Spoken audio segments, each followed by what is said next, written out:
Welcome back दोस्तों, my name is Shivam. आप देख रहे हैं आपका अपना चैनल एसके एकेडमी।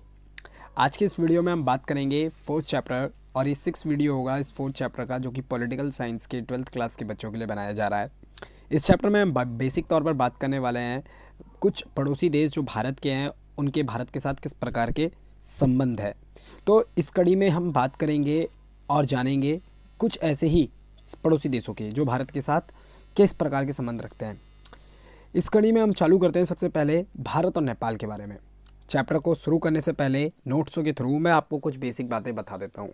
नेपाल, आपके स्क्रीन के सामने देखिए। नेपाल नेपाल एक छोटा सा देश है, दुनिया में एक ऐसा देश जिसने आज तक किसी की भी गुलामी नहीं की। नेपाल एक ऐसा देश जो विश्व में एकमात्र देशों में से एक है जो कि अपना स्वतंत्रता दिवस नहीं मनाता है। नेपाल वही देश है जहाँ पर हिंदू, पूरी दुनिया का बोल सकते हैं हम, हिंदू धर्म अपनाने वाला एक लौता देश भारत के बाद जो है नेपाल है। नेपाल यहाँ तक कि कई सारे बौद्धिस्ट हो गए और बहुत सारे अन्य धर्म, चाहे वो चाइनीज़ हो गए, क्योंकि चीन के प्रभाव से भी नेपाल काफ़ी हद तक प्रभावित है। ठीक है, नेपाल और भारत के बीच में कई ऐसी संधियाँ हुई है जिससे आज भी दुनिया में ये मानना और ये सोच समझ पाना नामुमकिन है। यहाँ तक कि यूरोपीय यूनियन के जो देश हैं जो आपस में बॉर्डर शेयर करते हैं, वो भी एक दूसरे का बॉर्डर शेयर यानी पूरी तरह से अपने बॉर्डर शेयर करने में थोड़ा सा कहीं ना कहीं झिझक और कहीं ना कोई वो आपत्ति जताते हैं। लेकिन शुरुआत से ही 1950 में ही भारत और नेपाल के बीच में एक संधि हुई थी, जिसे हम क्या बोलते हैं, Indian Nepal friendship treaty, treaty friendship, जिसके तहत कहीं ना कहीं नेपाल और भारत अपनी क्या करते हैं, सीमाओं को खुलकर शेयर करते हैं। और नेपाल के लोग भारत में ज़्यादातर लोग आपने देखे होंगे और बेसिक तौर पर हमने देखा भी है कि बहुत सारे नेपालीज़ जो हैं भारत में रेस्टोरेंट चलाते हैं, ढाबा चलाते हैं, और इवन कई सारे लोग फैक्ट्रीज़ हो गई, होटल्स हो गए, या फिर फूड लाइन के खास करके लोगों बस डिपार्टमेंट में काम करते हैं। नेपाल भारत का एक अच्छा दोस्त है, लेकिन अच्छा का मतलब ये नहीं होता है कि उन दोनों देशों के बीच में कोई मनमुटाव ना हो। भारत और नेपाल के बीच में समय समय पर विवाद भी देखने को आम बात है, देखने को मिलता है। फिर चाहे वो पानी को लेकर हो, चाहे वो क्षेत्रफल को लेकर हो। और अभी हाल ही में ही भारत और नेपाल के बीच में विवाद हुआ था, जो कि भारत का उत्तराखंड का हिस्सा और नेपाल के हिस्से के बीच का क्षेत्रफल था, उस चीज़ को लेकर। और यहाँ तक कि नेपाल के प्रधानमंत्री जिस समय केपी ओली थे, उन्होंने एक नक्शा जारी किया था जिसमें भारत के उत्तराखंड के एक हिस्से को उन्होंने अपने नक्शे में दिखाया था, जिसके कारण भारत सरकार ने इसके खिलाफ कड़ी प्रतिक्रिया जाहिर की थी अपनी मीडिया के थ्रू। और कहीं ना कहीं एक और ऐसा किस्सा भी हाल ही में हुआ था जहाँ पर वहाँ के प्रधानमंत्री केपी ओली, जिन्होंने राम भगवान को ये बताया था कि राम भगवान उनके वहाँ पर जन्मे हैं और असली राम भगवान की जो जन्मभूमि है वो अयोध्या ना होकर क्या पर है, वो नेपाल में है। ऐसे बहुत सारे आम बात है।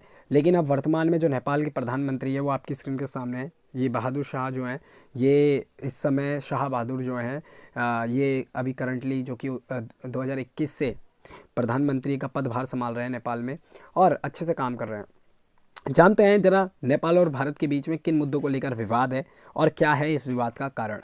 शुरू करते हैं।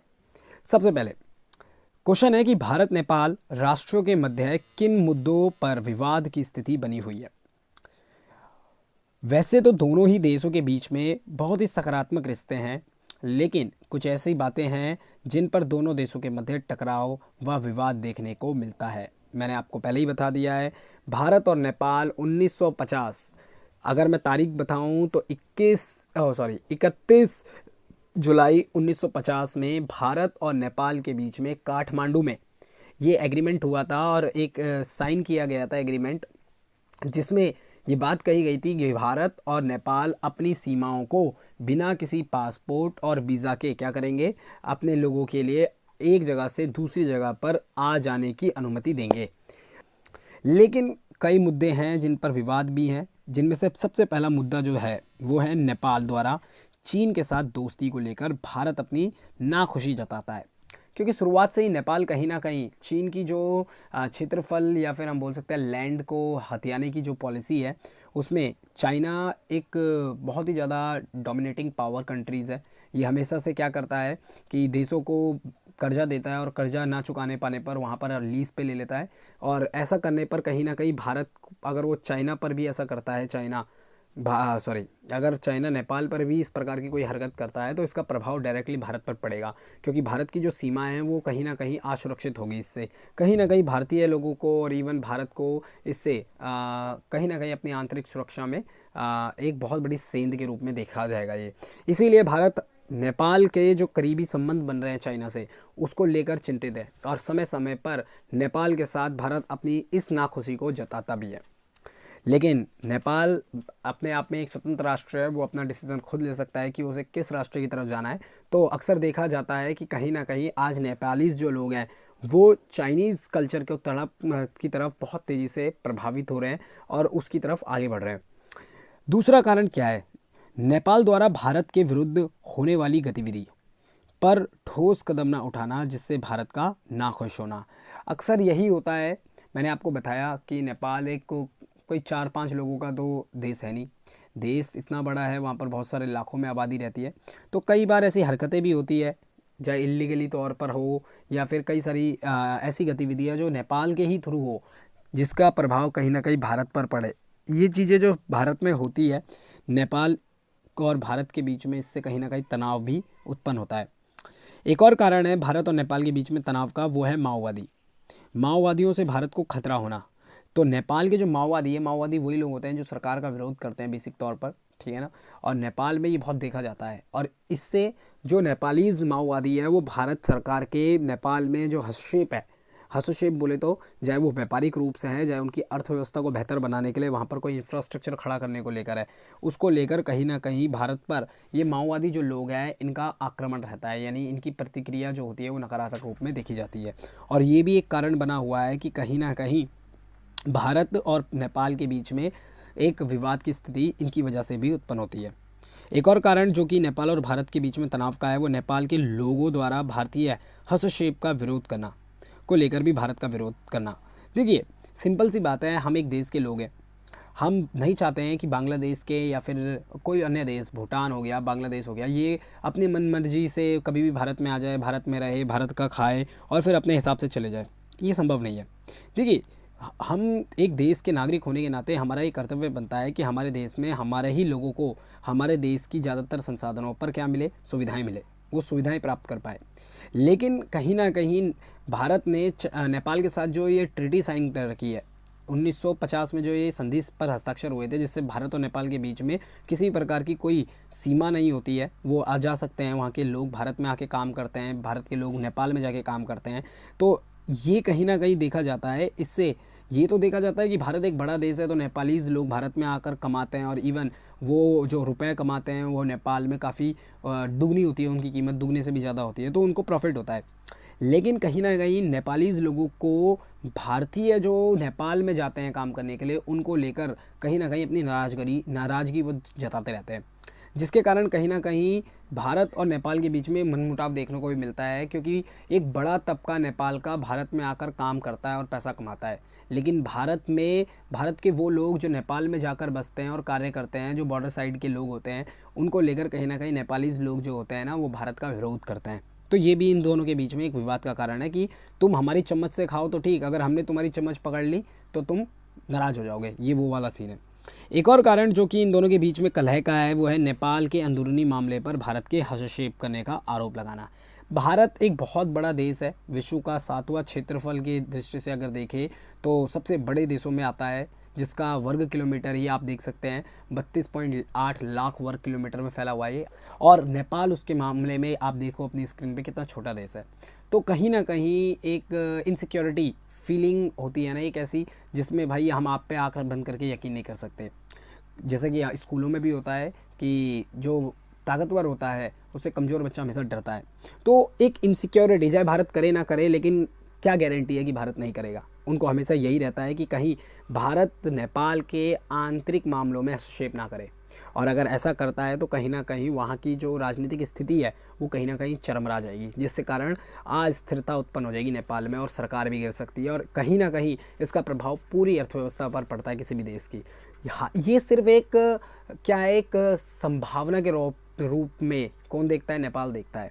और यही वो कारण है आपकी स्क्रीन के सामने जो कि भारत और नेपाल के बीच में विवाद का एक कारण बने हुए हैं। लेकिन ऐसा नहीं है कि विवाद ही है भारत के बीच में, मैंने अभी कुछ और कारण भी बता दिए थे वीडियो की शुरुआत में।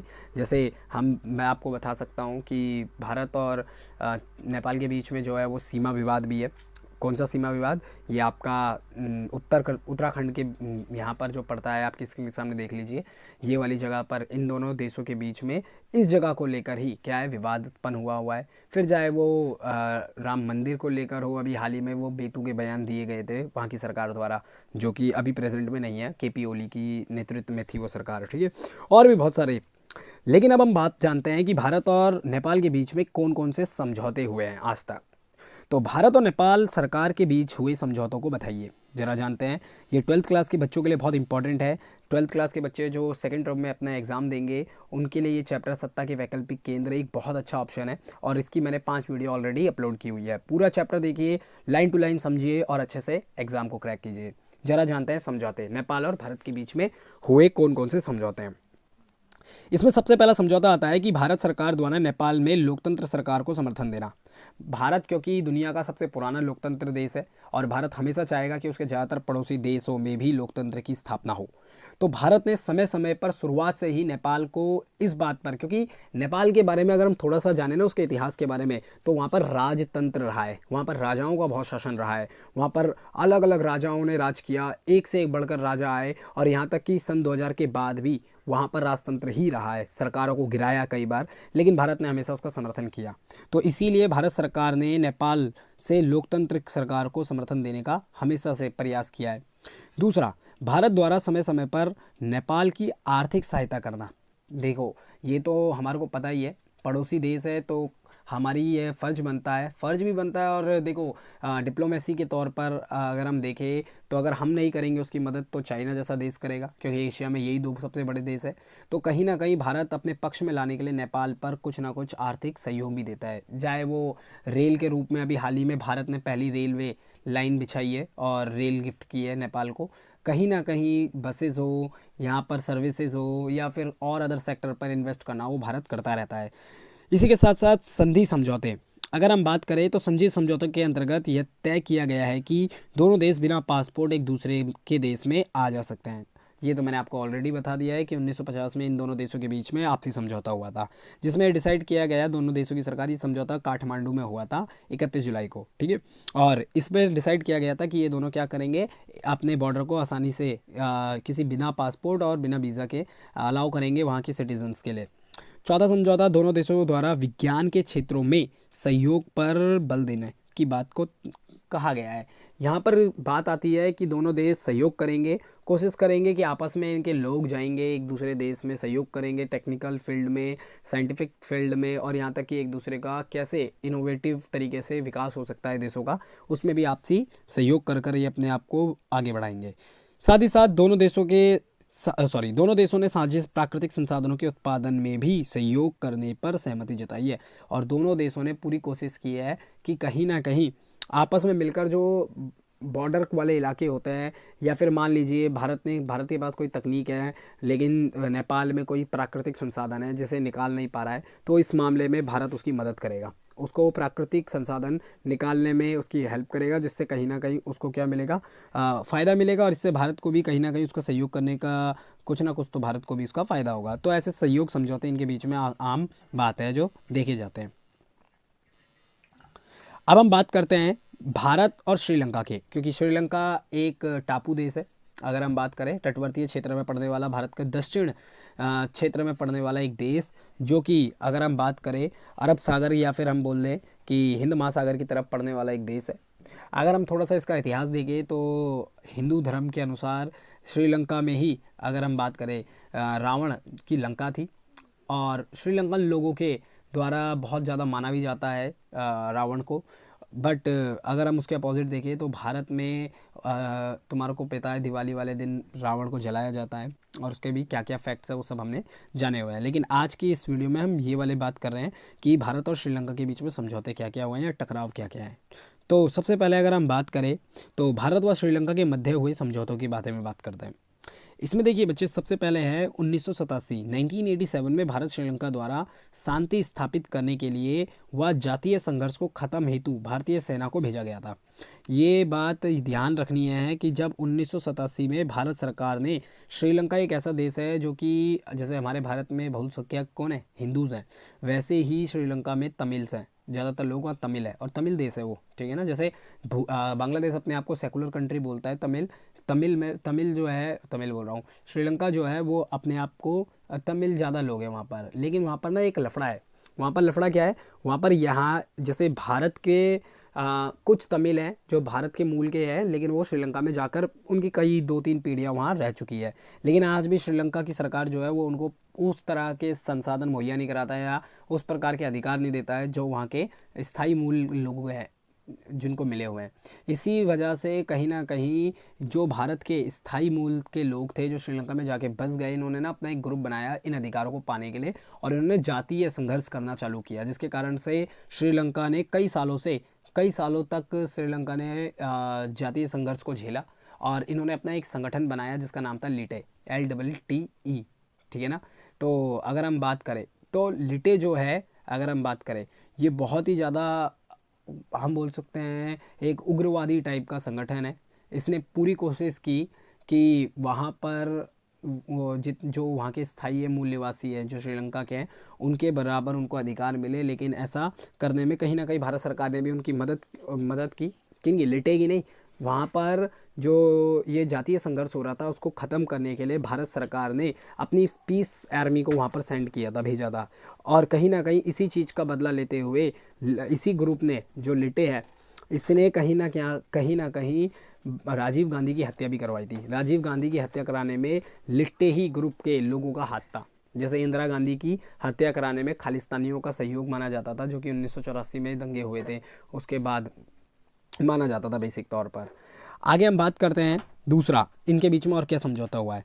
1998 में दोनों देशों के बीच में मुक्त व्यापार समझौता किया गया था। तीसरा जो समझौता किया गया था वो जुलाई 19, उल्टा पढ़ लिया मैंने, तीसरा पहले पढ़ लिया, कोई बात नहीं। तीसरा समझौता देख लीजिए कि जुलाई 1991 में, यानी जुलाई 1991 में एक समझौते के तहत आर्थिक क्षेत्र में बढ़ावा देने पर बल दिया गया था। दोनों देशों ने डिसाइड किया था कि एक दूसरे के आर्थिक रूप से क्या करेंगे, क्षेत्रों को बढ़ावा देंगे, यानी एक दूसरे से सामान खरीदेंगे, चीज़ों को क्या करेंगे, इंपोर्ट एक्सपोर्ट करेंगे, जिससे दोनों देशों के आर्थिक तौर पर जो सेक्टर होंगे, आर्थिक सेक्टर यानी इकोनॉमिकल सेक्टर को इंक्रीजमेंट मिले, आगे बढ़ावा मिले। और भी समझौते हुए हैं, जैसे कि जून 2009 में हुआ, भारत ने 3 लाख टन गेहूँ व 10 करोड़ की सहायता भेजी थी। यस, भारत समय समय पर मदद करता रहता है। और इसी के साथ साथ 2005 में भी एक समझौता हुआ है जिसमें द्विपक्षीय मुद्दों पर बातचीत हुई है। वही ये दोनों देश के आपसी मुद्दों को लेकर भी इन सरकारों के बीच में वापस बातचीतें होती रहती है।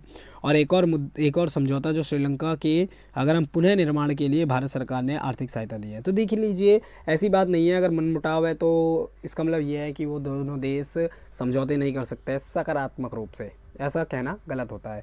यहाँ पर देख सकते हैं, चाहे वो 87 में भारत सरकार द्वारा भेजी गई पीस आर्मी हो, जो कि श्रीलंका में जातीय संघर्ष को रोकने और लिट्टे समूह द्वारा फैलाई जा रही है जातीय हिंसा थी, इसको ख़त्म करने के रूप में भेजी गई थी, जिसके परिणाम स्वरूप हमने राजीव गांधी को खोया, हमारे प्रधानमंत्री को। फिर चाहे वो जुलाई 1991 में हुआ समझौता हो जिसमें आर्थिक क्षेत्रों को बढ़ावा देने के लिए सहयोग हो, चाहे वो 98 का हो जिसमें दोनों देशों ने मुक्त व्यापार को बढ़ावा देने के लिए एक समझौता किया, चाहे वो 2005 में हो द्विपक्षीय मुद्दों को सुलझाने के लिए, चाहे 2009 में हो, चाहे 2009 में जब भारत ने कहीं ना कहीं कितने टन, 3 लाख टन गेहूं भेजे थे और 10 करोड़ की सहायता की थी, और चाहे वो श्रीलंका के पुनर्निर्माण में भारत द्वारा आर्थिक सहायता हो। ये सब दिखाते हैं कि कहीं ना कहीं दोनों देशों के बीच के जो संबंध है वो काफ़ी हद तक पॉजिटिव है, बहुत कम हद तक नेगेटिव है। क्योंकि भारत सरकार, अगर हम बात करें, जब हमारे अभी हाल ही में नरेंद्र मोदी जी जब इन्होंने दोबारा 2019 में एक बार फिर से प्रधानमंत्री की शपथ ली थी, तो उसमें जिन देशों के राष्ट्रीय अध्यक्षों को बुलाया गया था उनमें से श्रीलंका के भी थे, ठीक है। तो ये तो हुए। अच्छा, एक और देश जो बहुत छोटा देश है लेकिन भारत के पड़ोसी देश होने के नाते हमारे को इसके बारे में भी पढ़ना ज़रूरी है, मालदीव। नक्शे में देख लीजिए मालदीव कहाँ पड़ेगा। तो मालदीव के बारे में ज़रा भारत और मालदीव के संबंध पढ़ते हैं। देखिए, ये बेसिक तौर पर छोटे मोटे देश हैं, असली जो संबंध होते हैं वो भारत पाकिस्तान हो गए, भारत नेपाल हो गया, भारत भूटान हो गया, बेसिक तौर पर भारत चाइना हो गया, इनके संबंधों के बारे में ज़्यादा आता है। लेकिन कहीं ना कहीं इनको तो हम पढ़ लेते हैं, लेकिन वास्तविक में वो छोटी छोटी चीज़ें जहाँ से असली में क्वेश्चन आ जाता है या असली में हमारे को आना चाहिए, वही छोटी चीज़ें हम छोड़ देते हैं, क्योंकि कई बार छोटी चीज़ें ही बड़ी इन्फॉर्मेटिव हो जाती है और वो ना आती है तो बड़ी चीज़ भी नहीं पूछी जाती है, जिससे छोटी चीज़ ही कई बार आ जाती है रैंडमली एग्ज़ाम्स में, या फिर कोई कभी किसी ने आपसे पूछ लिया तो बड़ी चीज़ आने का कोई फ़ायदा नहीं है अगर आप छोटी चीज़ नहीं समझ रहे हैं। तो ज़रा भारत और मालदीव के बारे में समझ लेते हैं। देखिए, भारत मालदीव के संबंधों की विवेचना कीजिए। विवेचना मतलब एक बार बारे में बताना है उनके बारे में। तो भारत के दक्षिण पूर्वी क्षेत्रों में यह देश स्थित है। तो आप स्क्रीन में देख लीजिए अपनी कि कहाँ पर है ये। तो दक्षिण और पूर्वी, और यहाँ से पता लग रहा है कि कहीं ना कहीं मालदीव किसका सदस्य होगा अगर हम बात करें। यस, बताने की कोई ज़रूरत नहीं है। इनके बीच कोई भी मनमुटाव देखने को नहीं मिलता है। अगर हम बात की देखें तो भारत और मालदीव के बीच में कोई ऐसा मनमुटाव नहीं है, चाहे जैसे भारत नेपाल के बीच में हो, या फिर श्रीलंका के बीच में भारत को लेकर हो, या फिर पाकिस्तान के तो क्या कहने, वो तो वैसे ही महान देश है। यह देश भारत का मित्र राष्ट्र है। इसके बीच कोई भी मनमुटाव देखने को नहीं मिलता है। इन दोनों देशों के बीच में हुए समझौतों को निम्नलिखित तौर पर समझा जा सकता है। देखिए, पहला समझौता, श्रीलंका ने 1988 में यानी 1988 में मालदीव पर हमला करा, जिसके बचाव में भारत ने अपनी वायुसेना के द्वारा मालदीव की सहायता की। तो देख लीजिए। दूसरा, भारत ने मालदीव के आर्थिक विकास, पर्यटन और मत्स्य बोले तो पिसीकल्चर जो है यानी मछली पालन उद्योगों में भी सहायता की है। और अन्य भी है कई समझौते, लेकिन इतना ज़्यादा हमारे को इसके बारे में जानने की ज़रूरत नहीं है, क्योंकि एग्ज़ाम के पॉइंट ऑफ व्यू से 12th क्लास के बच्चों के लिए ये थोड़ा सा लाइट कॉन्सेप्ट है, बट ये जानना ज़रूरी है कि ये कहाँ पड़ता है और इवन इसकी लोकेशन क्या है, जोग्राफिकल लोकेशन, साथ ही साथ भारत के पड़ोसी देशों में ये शामिल होता है। ठीक है, और ये एक और क्षेत्रीय संगठन का भी एक सदस्य है। ठीक है ना। भूटान, मैप में देखिए, भूटान एक बहुत छोटा सा देश है। अगर हम बात करें तो ये कहना गलत नहीं होगा कि भूटान को चाहे वो रक्षा हो, चाहे वो आर्थिक रूप से हो, वो भारत ही सहयोग करता है। भूटान बहुत छोटा देश है जो चाइना यानी तिब्बत से टच करता है, और चाइना तिब्बत से टच करने के नाते इसको हमेशा खतरा रहता है किससे, चाइना से, आक्रमण से। भूटान एक ऐसा देश है बच्चे जिसके पास अपनी कोई भी वायुसेना नहीं है, ना इसके पास जल सेना है। थल सेना में भी इसके 4 से 5 हज़ार सैनिक है। लेकिन भारत सरकार ने इसके साथ एक कई सारे समझौतों पर हस्ताक्षर कर रखे हैं, जिसके कारण अगर कल को कोई बड़ा देश, चाहे वो चाइना हो या पाकिस्तान हो या कोई भी अन्य देश हो, नेपाल हो, अगर वो भूटान पर हमला करता है तो उसकी रक्षा के लिए भारत क्या करेगा, भारत अपनी आर्मी भेजेगा, क्योंकि भारत और भूटान के बीच में समझौते हुए हैं। ठीक है, और इसी वजह से भूटान की रक्षा करने के लिए स्पेशली, या तिब्बत से निपटने के लिए, तिब्बत जो चाइना का भी पार्ट है ऑफिशियली, उससे निपटने के लिए भारत सरकार ने ना एक स्पेशल ग्रुप बनाया था आर्मी का, जिसका नाम रखा था BSF। जिसका नाम क्या था, अगर हम बात करें तो BSF हमारे को पता ही है, बॉर्डर सिक्योरिटी फोर्सेस होती है। और इसमें सबसे जो होता है ITBP होता है, इंडियन तिब्बत बॉर्डर पुलिस जो होती है, इस पर मुख्य रूप से जो ITBP का निर्माण किया गया था, इंडियन तिब्बत बॉर्डर पुलिस। इस ITBP जो थी, इसे तिब्बत के इलाके में ही डिप्लॉय किया गया था। ठीक है, जरा जानते हैं भारत और भूटान के बीच के संबंधों को। यह एक हिमालय देश होने के कारण भारत का अच्छा मित्र राष्ट्र है। दोनों के बीच मनमुटाव भी नहीं है। दोनों देशों के संबंध निम्नलिखित हैं। सबसे पहले जानते हैं भूटान। भूटान द्वारा भारत के पक्ष में आकर उग्रवादियों गतिविधियों को रोकना। दुनिया का सबसे पीसफुल नेशन है, याद रखना भूटान। भूटान के लोग आज भी अपनी ट्रेडिशनल परंपराओं के अनुसार रहते हैं, यानी जो भी उनकी पुरानी परंपराएं थी उनके अनुसार ही ये आज भी रहते हैं। ज़्यादा वैसा नहीं है, और बहुत पीसफुल देश है। और इसका इतिहास तो ऐसे जाना जा सकता है कि ये किसी भी देश से लड़ने के लिए नहीं बना हुआ। यहाँ के लोग बहुत बहुत शांत नेचर के होते हैं। भारत द्वारा बिजली परियोजना भूटान का सहयोग करना, और भारत ने ही भूटान में बिजली परियोजना के तहत कई सारे क्या करवाए, बिजली सप्लाई करवाई वहाँ पर। यस, और साथ ही साथ भारत द्वारा भूटान के विकास हेतु आर्थिक सहयोग देना, क्योंकि वही हो गया, मैंने अभी आपको बताया कि अगर हम नहीं देंगे तो नेपाल, चाइना देगा तो कहीं ना कहीं वो उसके पक्ष में जाएंगे। और राजनीतिक तौर पर अगर हम देखें, डिप्लोमेसी के आधार पर कहीं ना कहीं ऐसा होना भारत के लिए आने वाले टाइम पे एक चुनौती हो सकती है। इसी वजह से भारत इन देशों की मदद करता है। ठीक है, तो इसी के साथ हम बात करते हैं भारत। इस वीडियो में हमने क्या क्या पढ़ा, हमने भारत और नेपाल के संबंधों के बारे में पढ़ा और इनके मनमुटावों के बारे में पढ़ा। मालदीव के बारे में थोड़ा सा उसकी जियोग्राफिकल लॉजिक पोजीशन देखी और साथ ही साथ भारत और भूटान के संबंधों के बारे में भी हमने चर्चा की। आपको वीडियो पसंद आई होगी, आशा करता हूँ ऐसा।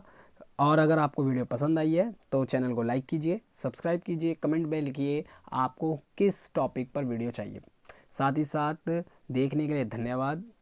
ऐसे किसी वीडियो में, तब तक गुड बाय।